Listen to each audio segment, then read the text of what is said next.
Are we on? Ready now? Inshallah. Just 1 second. Sure. Yes, you are live now. أعوذ بالله من الشيطان الرجيم بسم الله الرحمن الرحيم رب اشرح لي صدري ويسر لي أمري واحلل عقدة من لساني يفقهوا قولي أما بعد اللهم صل على محمد وعلى آل محمد كما صليت على إبراهيم I think okay اللهم صل على محمد وعلى آل محمد كما صليت على إبراهيم وعلى آل إبراهيم إنك حميد مجيد اللهم بارك على محمد وعلى آل محمد كما باركت على إبراهيم وعلى آل إبراهيم إنك حميد مجيد السلام عليكم ورحمة الله وبركاته. How are you all doing there? So, inshallah, I don't see many on the Zoom link, which is fine. So, I'm sure you guys must be listening me on ICCL YouTube Live. Topic today I've chosen for the kids and is to discuss how to put your trust in Allah and why is it important. So we will, before I even get there, since I don't have anyone on the Zoom, I have some questions for the children. So if they can join us on the Zoom, then I can ask those questions. But if not, then I can just straight jump into the topic. So I think I see Muiz online now. Assalamu alaikum, Muiz. Can you? Okay, so Muiz and I think Ryan is with you, Muiz. Before we jump into the topic for putting your trust in Allah, Mike, I have some questions I've ready for you guys for the kids today before we jump in. So how many of you know what is the importance of Surah Kahf on Friday? Sorry, I was just grabbing one. Can you say that? Yes, so do you guys know why Surah Kahf is important to read on Friday? Or what is the significance of Surah Kahf?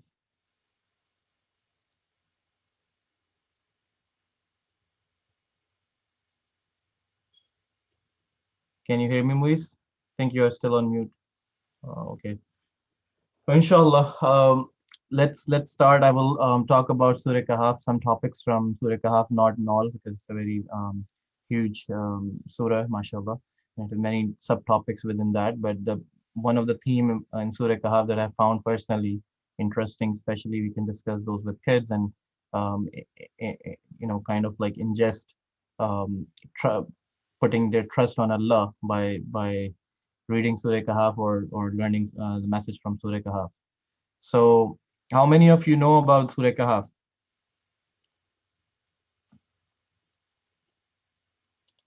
Muiz, I think you're back. Can you hear me? What did you say? So, do you know Surah Kahf? Have you heard the story of the teenager went into Allah's path? Yes. Okay. What was the story? One of the stories from Surah Kahf. Do you know? I forgot about it. You forgot about it. That's fine. Yep. So let's start with the Surah Kahf. So there were couple of youngsters or youth or you can say teenagers who who started believing in Allah and their iman and their faith. Allah has made it strong enough for them that they wanted to go in the path of Allah and they wanted to follow and be on the right path. So Allah has provided them guidance, and the time they were living in was full of everyone who was against them in terms of following Allah or Allah's path. So what these teenagers or youngsters did is they seek help from Allah and they put their trust on Allah, even though their whole country, their all the people amongst themselves. So they were like very few in counting, and everyone in their country got against them. So think about you are living in any country and you wanted to do something which is right. You want to follow Allah's path, and think about that everyone around you is against you, and you know that you are on the right track. You know that you are on the path of Allah, and you know that you are doing the right thing, but everyone gets against you, and everyone wants to harm you and hurt you, and no one wants to listen to you. Part of the reason maybe just because you are very young to do that. You're maybe very young to think about your own belief system or your own faith system. What would you do in our time today? If you look around, we are in that time. We want to practice deen, we want to practice our faith, and we see, even if people are not against us, we at least see that the the attractions in the society, which Allah has called as fitna. So there are so many fitnas in society, which are attractions or bad attractions in the society that take us away from following Allah's path, which take us away from following the right path of Allah, the path of Prophet Muhammad sallallahu alaihi wasallam and all of the prophets. So these were, remember, these were only just any teenagers from any nation. They were youngsters. They had a very strong belief in Allah, and they just wanted to follow Allah and Allah's path. They were not prophets. They were not like awliya Allah. They were not like very strong. Like they don't had very much of a strong knowledge per to say of deen or anything, but they just had this firm belief system, and they wanted to trust Allah, put their trust on Allah, and follow His path.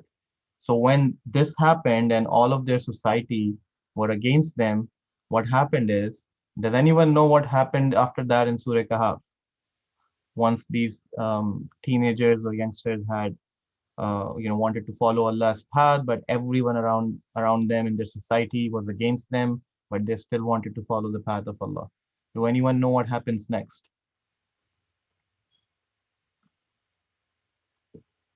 I see Ishaq there. I see Muiz there. Anyone? Ishaq, Muiz? Okay, inshallah. No worries. So I will tell you next. What happened next is, because are you guys following me at least? I need a yes or a no. I need a nod from at least Muiz and Ishaq, who is online on Zoom. What did you say? I couldn't hear you. Can you follow me what I'm saying on Surah Kahf, the story I'm telling you? Can you guys follow me? Can you guys hear me well and follow? Yes. Okay.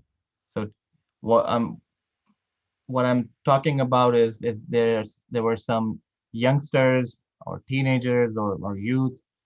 You guys are a little bit too young maybe, but inshallah in next few years you will be in that in those teenage years of your life, or you'll be becoming a young adult. And as a young adult, these you can call them teenagers, you can call them kids, or few individuals from um, from one of the societies that wanted to follow. So Isaac said he's 4 years old, mashallah. So inshallah, Isaac, soon you will also be becoming, and coming into your teenagers, or you'll be becoming a young adult, and where you wanted to, like when you go to school, especially in this country where we are in minority, we go to our school, right? And it's not about going against everyone always, but it's about following the right path. It's following your belief system, and it becomes harder, when you are in your classes in your school and the Jummah times comes in, and I know some of your parents pick you from school and take you to the Jummah. So these are the struggles of our time. Similarly, these kids or these young adults in their time had struggled when um, they started to believe on Allah and they wanted to follow Allah's path. So what happened next was, when everyone got against them, but they still got a firm belief on Allah and they wanted to follow Allah's path, they started asking guidance from Allah. So they did not went ahead and start fighting the whole society. All they started doing is, because they know they were in minority, and if they would go and start fighting, they would be killed, and that's of no use. And they were not like prophets, or they had no other purpose, and they had no other help except for asking or seeking help from Allah. So what they did is they went back and they um, asked guidance from Allah, and Allah bestowed upon them with more guidance and more steadfastness and more firmness in their belief system, and made it easy for them to follow. So what Allah did was, Allah told them to go into a cave and start hiding themselves in a cave, and kind of like take refuge in a cave. So they went into a cage, and Allah told them, to take refuge and just get into a cave and protect yourself first, and inshallah, Allah will find a way for them. So what happens next is they were in the cave, and Allah made them sleep. So they all went to sleep, and once they went into the sleep, what happened is they woke up. As you go to sleep, and every time we sleep, no matter it would be 4 hours, 3 hours, for some it's 2 hours, for some it's 8 hours. So they just found themselves in a normal nap and asleep, and they got to wake up. When they wake up, they didn't felt like they just felt like, oh, okay, we are saved and we're protected now. But they were told to look around where they had their own a pet with them. They saw it and they wanted to. Allah told them to go to the market, take one of the coins that they used, the currency that they used to use, and at that point, what they found when one of them went to the market, took the coin with them, the currency that they used to use. They went and then they found it that they slept for lot of years. I don't know the exact number, and I'm sorry that I don't have my research on that, but it could be 100 years, it could be 1,000 years. And next time when we talk, maybe inshallah I can find that answer for you guys.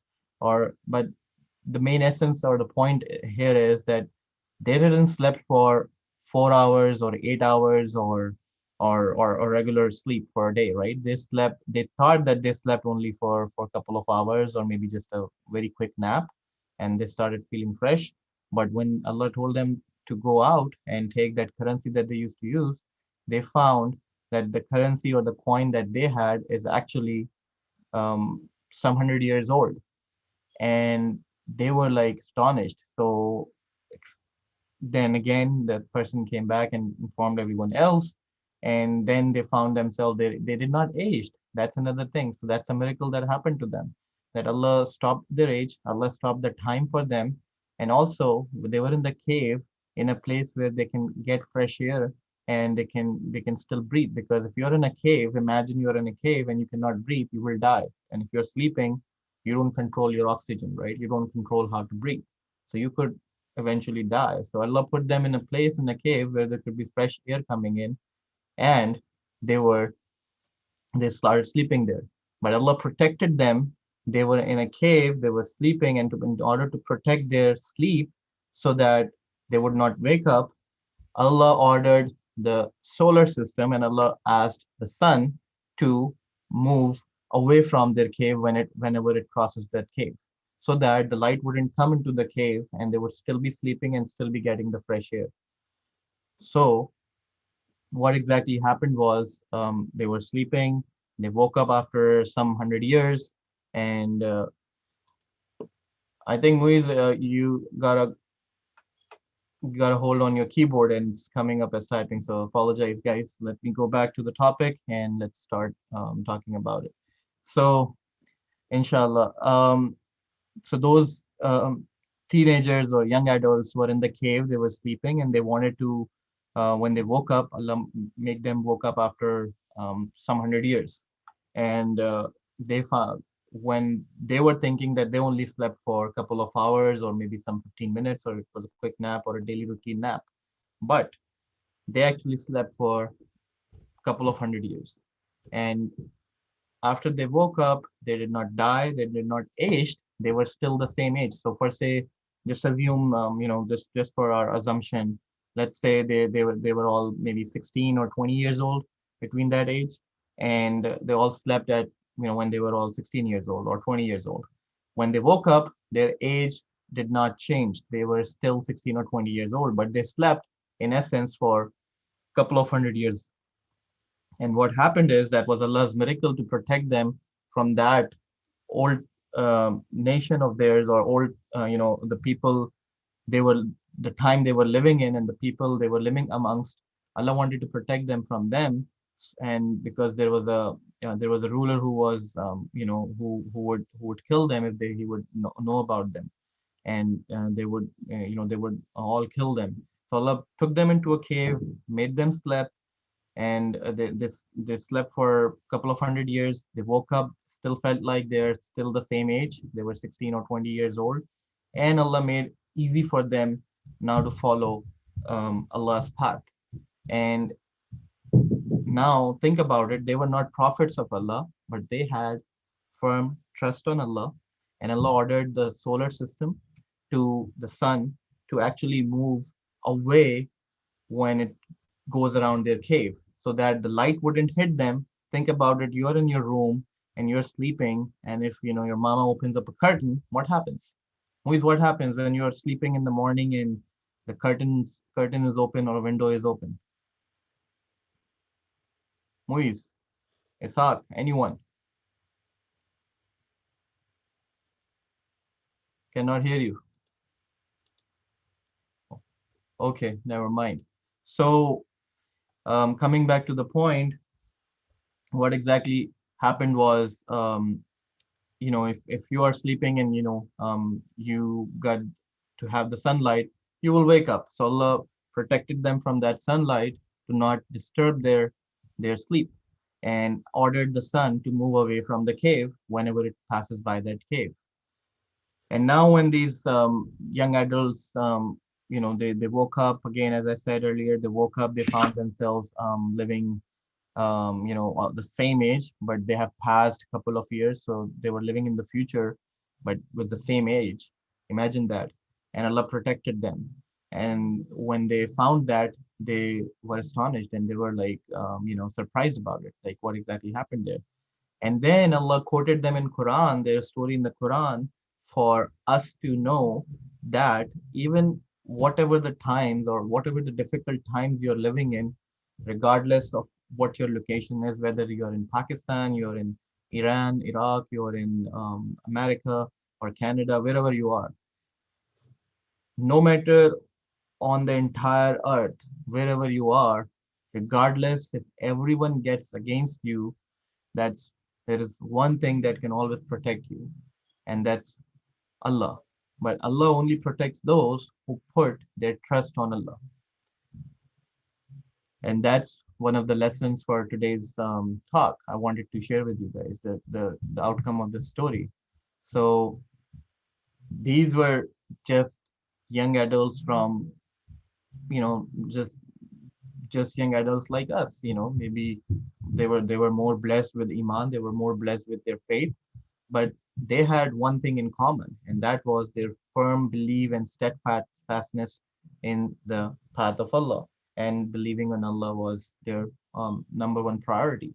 So today, when we are stuck in problems, where we think, oh, okay, it's uh, you know, uh, my, you know, I have to do my homework. I have to do my dad is not getting me that one toy, and I'm not getting that stuff that I wanted to eat today. I'm not getting that pizza that I wanted to eat today. And we are irritated about it, right? So again, whatever you need in your life, I wanted to convey this message to all of you as 4 years old or 3 years old, because soon, inshallah, you will be passing these ages, and you will be coming into an age where you will be valued in the society, and your actions will be valued in society. Right now, you have guidance from your parents. Right now, your parents are guiding you. Right now, you guys are you just have fun to do, and you study and you go to school, and then you come back and you eat pizza, go to friend's house, come back and play some Xbox and go here and there, and do some biking or play whatever, and then go to sleep, right? And your parents take care of you. But as you grow old, as you guys are gaining age, inshallah, you will be your any actions that you take within our community at ICCL or wherever you go, inshallah, your actions will be valuable to the society. And it all comes down to how you take your life as, how you view yourself as, and how you view the worldview as. What's your own thinking about life? What's your own take about life? So we are living in a time of where we have so many fitnas, and when I say fitnas are just for kids' reference. I want to make it easy for them to understand, so I will make it like think about it as so many attractions or distractions. Like when you're studying and you get a distraction, or okay, a friend called, or you get an Xbox, and your cousins come and you want to play Xbox, but you also have to do your homework. So that's one of the distractions that you get in your way for studying, right? So all those distractions, all those attractions or distractions within your way to follow Allah's deen, or to follow the right path, and to be able to put your trust in Allah, have so many distractions, because the moment you start doing that, the first thing you face is the attack from Shaitan. And Shaitan does not want you to basically thank Allah, put your trust in Allah. He did not want you to succeed in the path of Allah and in this world. So he starts attacking you with and pushing out, some distractions, or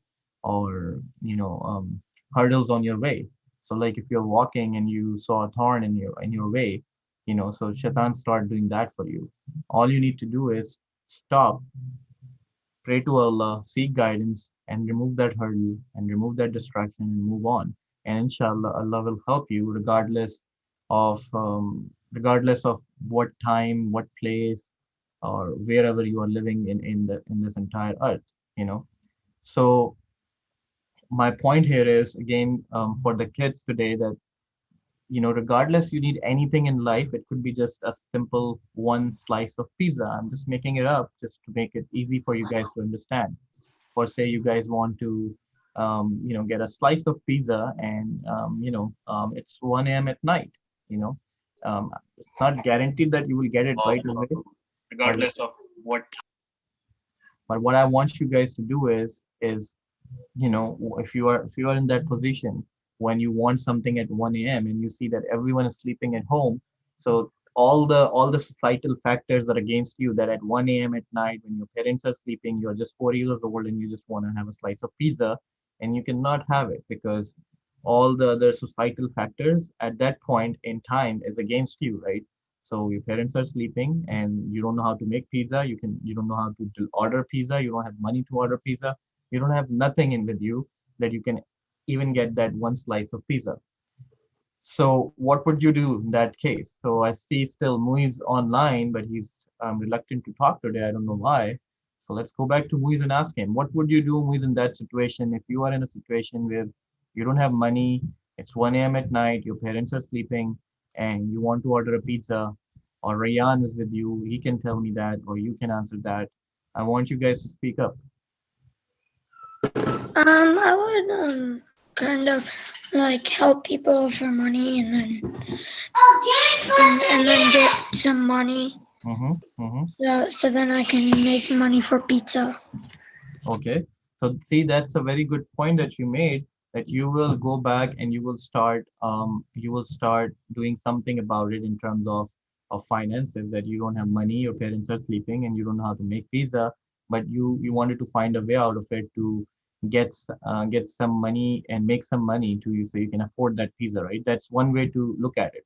Okay, mashallah. And that's exactly one should do when you are, in terms of your finances, or when you need something, you should go and work hard for it. So that's a very, very good way. But suppose you can't even do that. As a 4 years old, for say, you're not allowed to work. And that's true, right? In America, you cannot work when you're 4 years old. That's child abuse, that's child labor. Suppose you cannot work, and you don't have any means to work and make money so you can get pizza. What would you do then? Again, imagine that it's 1 a.m. at night, you just woke up of sleep, and you see everyone is sleeping, but you're very much craving pizza and you want just that one slice of pizza. What would you do? Muiz, Rayan, anyone? I would probably save it for my family. Hmm? I would probably save it for my family. No, you don't have anything. You just need a pizza and it's 1 a.m. What would you do? How would you get it?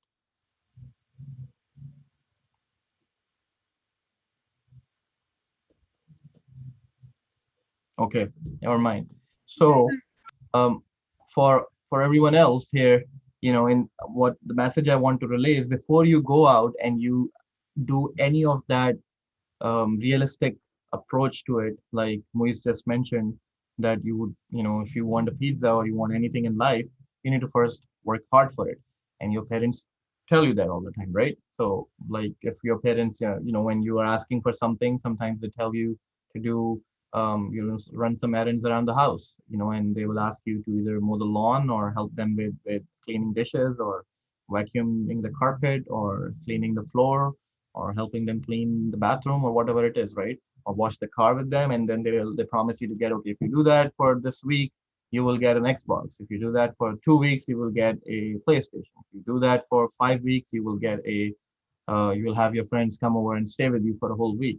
So your parents say that all the time, right? So that's one way to look at it. And I want to also request our parents in the community that that's a very good, good way of training and preaching your children on how to actually earn what they actually want in their life.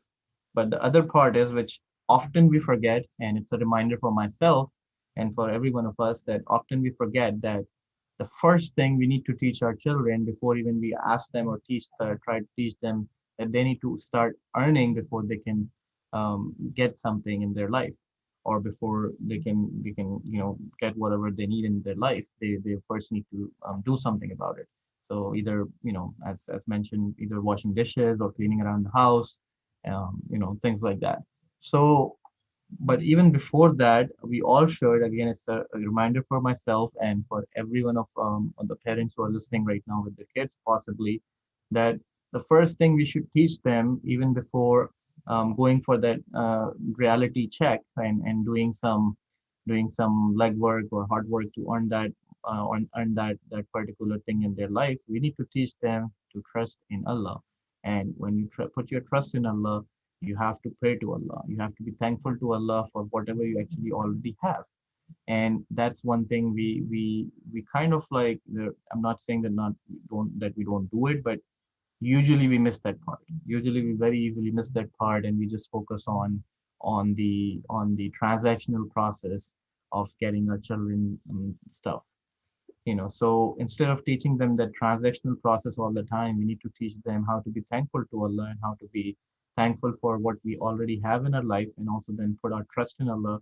And regardless of whatever our situation is, put your trust in Allah and pray to Allah and ask for help in whatever you need. As Prophet Sallallahu Alaihi Wasallam mentioned in one of the hadiths, and I'm just not quoting it directly, but the mafhum of it, which is, even if you need the the the sole of a shoe, ask that from Allah.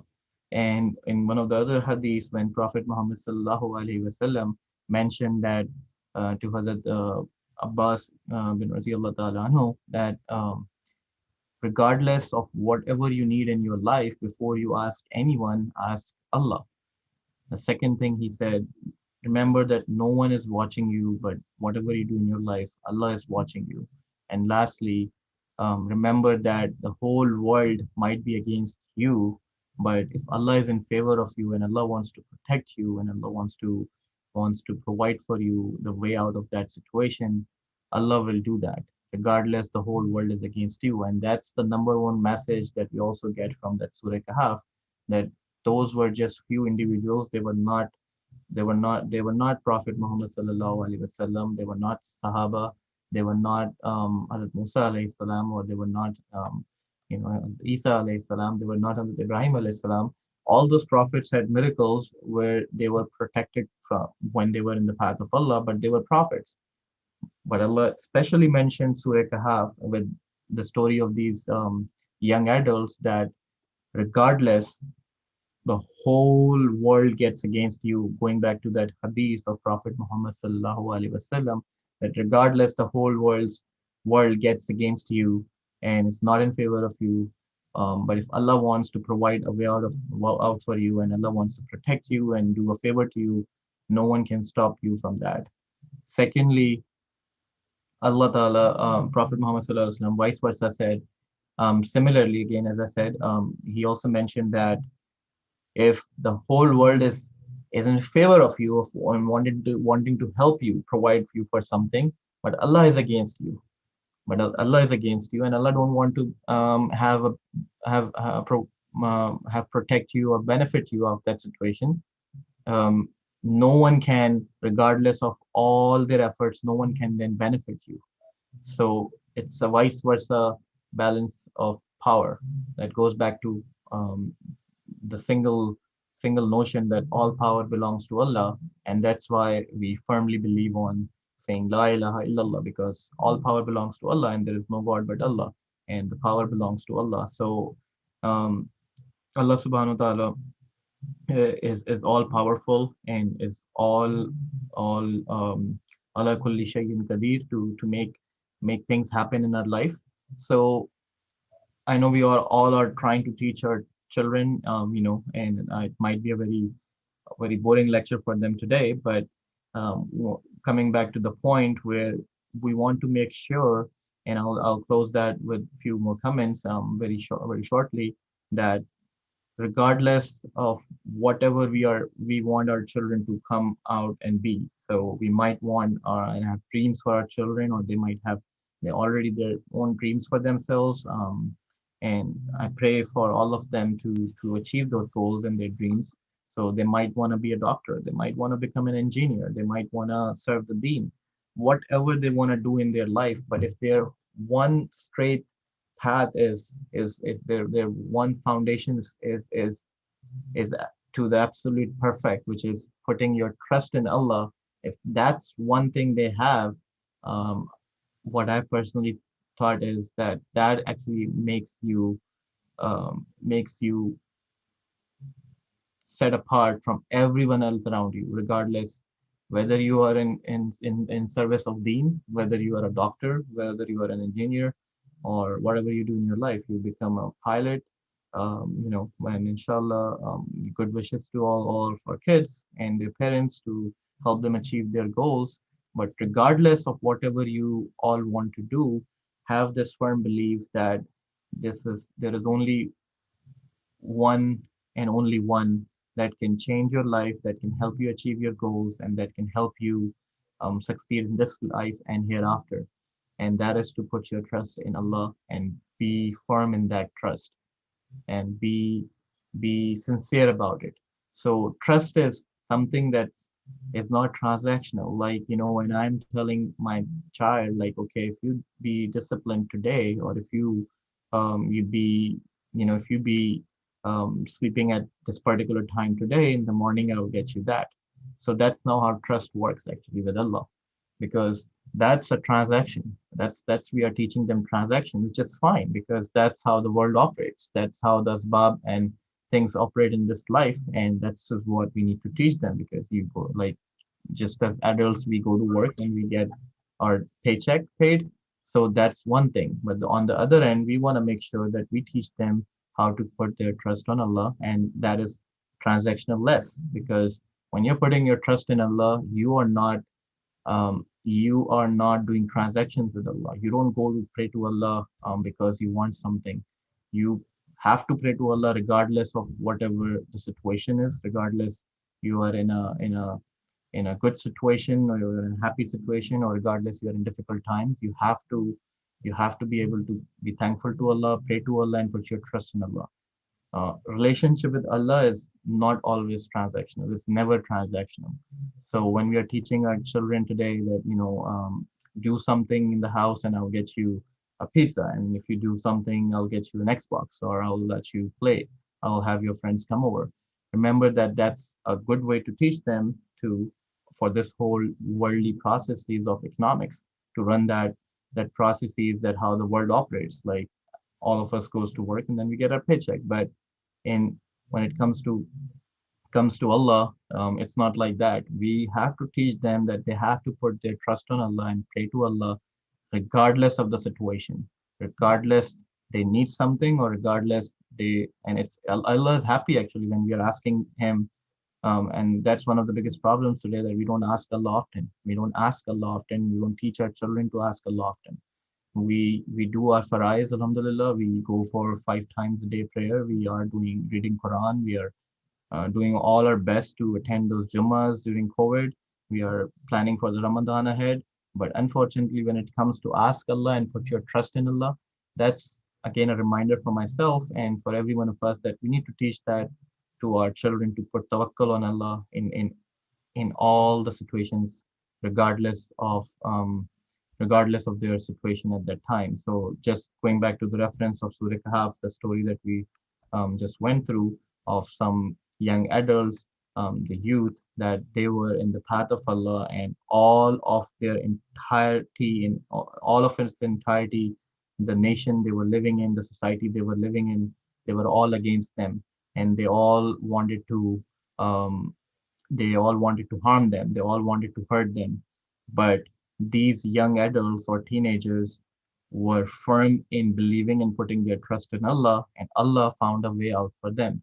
Allah made sure that Allah protects them, Allah provides for them, and Allah also made sure that the whole, so on the one end, the whole, going back to that Prophet Muhammad sallallahu alaihi wasallam's hadith, that regardless if the whole world is against you, if Allah wants to protect you and do a benefit out of that situation for you, Allah will definitely protect you.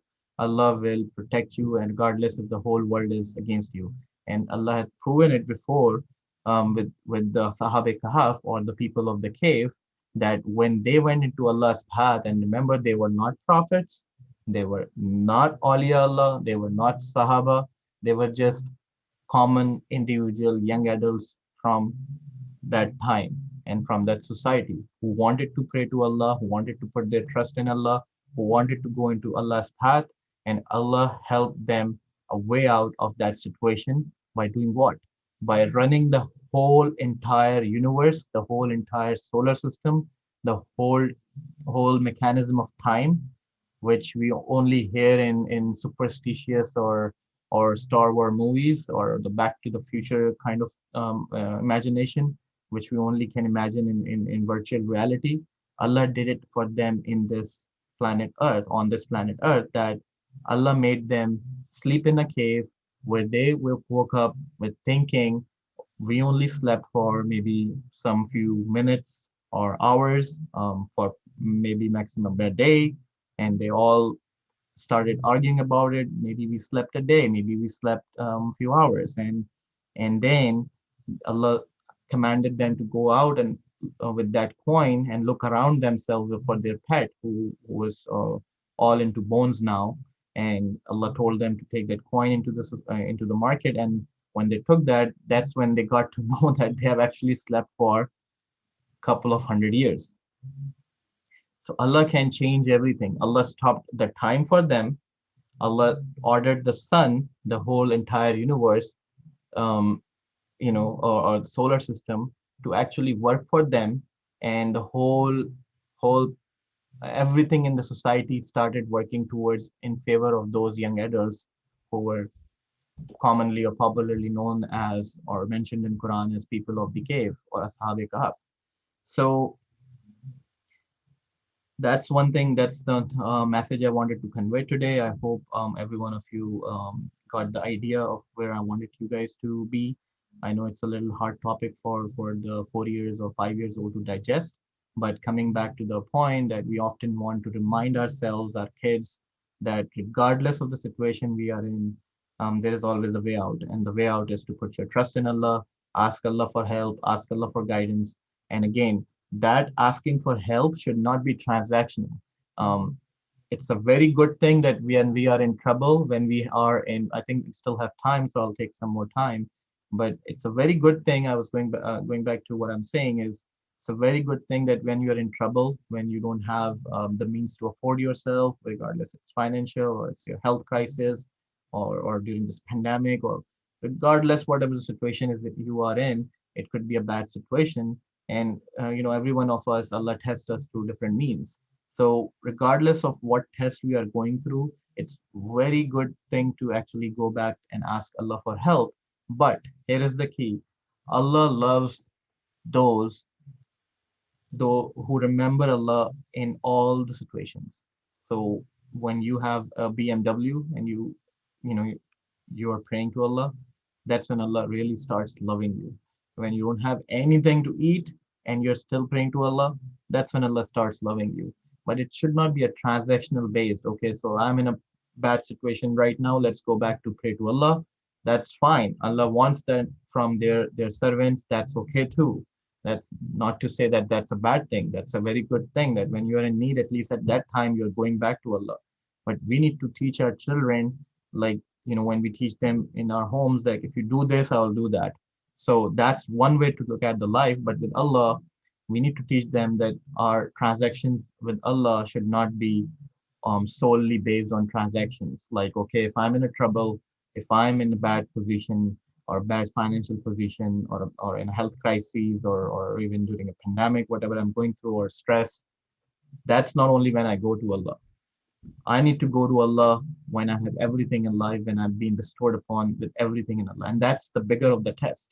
That's the bigger of the test, that we are remembering Allah, putting our trust in Allah, and still asking Allah for help and guidance during the times when we have been blessed. That's a bigger of a test.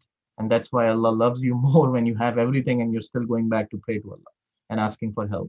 And also teach them one last thing, and then I'll close, that when they're doing that fast, when they're doing that, there are mechanisms and there are technicalities to it. When they're praying that 5 times prayer daily, when they're doing their Jummah, when they're doing their inshallah Hajj, and when you're teaching them how to give sadaqah, that's one part of it. And there will be so many technicalities along all those ibadah, and scholars are there to teach you those. That's fine. But there is one thing common in a relationship with Allah and doing the ibadah of Allah, is that it's for the 100% of the time, and it's for 100% solely for Allah. So the motive, when you're telling them, okay, so today was Jummah, right? And I see so many parents ask their kids to put, $5 or $10 or maybe $100 or $500 into the masjid donation. So when you are teaching them to your kids, um, convey those little messages along those lines, so that will develop their intentions of their amal, which Prophet Muhammad Sallallahu Alaihi Wasallam said that all your actions depend on your intentions and your motivations and your motives. So convey this motivation and this intention to them, that whatever you are doing, if you're serving ICCL, you're volunteering for ICCL, or you will, inshallah, in few years if you are too young right now, or you are praying, doing your namaz, you're doing your roza, your fast, you're doing your hajj, you're paying your zakat, you're doing your sadaqah, whatever the ibadah you are doing should be solely and 100% or 110% should be solely the motivation behind that is to make Allah happy, to make Allah be happy with us and bless us with the blessings of this world and the akhirah. So, and that's what the whole main theme was for the first part of the Surah Kahf, where these young adults, they did not know how to actually be in the path of Allah. They did not know how to even protect themselves. They did not know what to actually do. All they had was that firm belief system, and a much more higher level of iman in their hearts that made them um, find a resolution to their inner inner inner drive, to their inner drive. That's the only way out, where they asked for help to Allah and Allah made a way out for them. They did not know anything else. They did not know that will they be successful in terms of going against all their society. Would they be protected? They did not know anything about it. All they did was they just asked Allah for help, and Allah helped them. The reason Allah helped them was that they were firm in their belief, they were steadfast in their belief, they were honest, and they were sincere in their belief. They put their tawakkul and trust on Allah, and Allah helped them. So this is one thing I'm also requesting our parents while they're listening, and if their kids are going to come and ask questions today. Um, Only thing you want to tell them is to put your trust in Allah, regardless of the situation, and make that relationship with Allah transactional free. We should not always be praying to Allah just because we want something. We should pray to Allah regardless. And if we are in a good situation, as Allah says, just say shukr. Be thankful, be grateful to Allah for. Don't take things as granted. for our health, for our body organs, for our senses. That's one of the biggest nema that we have. Tell them to look around when they're going into a mall or shopping mall. Tell them to look around. They're homeless people. There are people who might not have a limb. There are people who cannot see. There are people with special needs. There are kids with special needs. Tell them whenever they see them, tell them to look up and say shukr alhamdulillah. Tell them when they're going out, to ICCL, to masjid, and they're seeing people around them, and even if they see someone, in a lower position financially or something, you don't always have to define all that part of that thing, but just tell them to say alhamdulillah that you have been bestowed upon with so many blessings. Yeah, we don't always have to differentiate and put that barrier in between, like this is us and them, but sometimes it's just that we just need to tell our kids, like, be thankful to Allah whenever they go out and they see that person who is actually putting out the trash cans for them, in McDonald's or Pizza Roma or wherever. Tell them to be thankful to Allah that they are bestowed upon, that someone is actually working and they are actually just coming and buying that pizza from Pizza Roma and going back to home and just enjoying that meal. But there are those people who are working hard at one of those restaurants to make their life, and they're much more, they're been working there very hard. So kind of like inculcate these disciplines into them, and so that they can be thankful to Allah in regardless of the situation they are in. And also when they go out to, inshallah, to high school, to middle school, they will have this thing in their mind already being, or in their hearts already being in there, that their relationship with Allah is transactional less, and they should be praying to Allah. They should be following Allah's path. They should be firm and steadfast in Allah's path, regardless of the situation, regardless of the whole entire universe is against them. So once that's inculcated into them, inshallah, I think it's I think, like, with the lessons learned from Surah Kahf, or the story of the Ashab Kahf, that Allah will help us. Allah will help us achieve our worldly goals. Allah will help us achieve our goals for the akhirah, and Allah will protect us from all sort of fitnas around us. So inshallah, صدق الله العظيم. اللهم صل على محمد وعلى ال محمد كما صليت على ابراهيم وعلى ال ابراهيم انك حميد مجيد. اللهم بارك على محمد وعلى ال محمد كما باركت على ابراهيم وعلى ال ابراهيم انك حميد مجيد. And before I close, I just wanted to talk to, if anyone is online and wants to say something, have any of their experiences in putting their trust in Allah as a kid. If they want to share that, we have 10 minutes remaining. If anyone wants to jump in and talk, welcome to. I see Muiz, I think Ryan is with him. I see Zainab, I think Ishaq was here, or... Actually, Rayan just left to watch TV. Do you have a story of yours you're going to share? Anything you want to share, Muiz? Not really. Okay. Zainab, you have something to share? No. Okay. So what is the message, Muiz, that you got today? Always be thankful. Okay. From Allah. Okay. Zainab, what message did you got? Always to be thankful to Allah and say shukr, alhamdulillah. MashaAllah. Already, inshallah, nice talking to you all. Those who were able to join, thank you. Those who were watching us on YouTube, thank you so much. Jazakallah khair for your time. I hope this was a well time spent and a well message conveyed, hopefully. I pray to Allah that to seek forgiveness for all of us, and if I say anything wrong, may Allah forgive that too, and may Allah use this opportunity as a guidance for us and our kids and our families and our community, and may Allah protect us, inshallah. Assalamu alaikum wa rahmatullahi wa barakatuh. Dua for all. Hafiz. Wa alaikum assalam. Jazakallah khair. Wa alaikum assalam.